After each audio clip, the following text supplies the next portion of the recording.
बिहानको 8:25 गएको छ। दिउँसो अँध्यारो भइसक्यो। गाडीले लाइट बालेर हिँडिरहेछ। बुटोलबाट पूर्व लागिसक्यो हावा।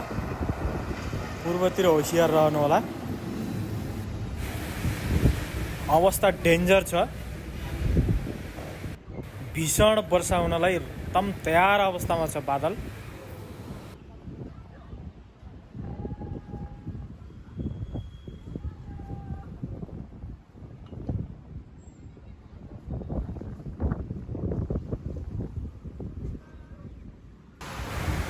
बुटोलमा भीषण वर्षा सुरु भइसक्यो। पूर्वतिर होसियार रहनु होला।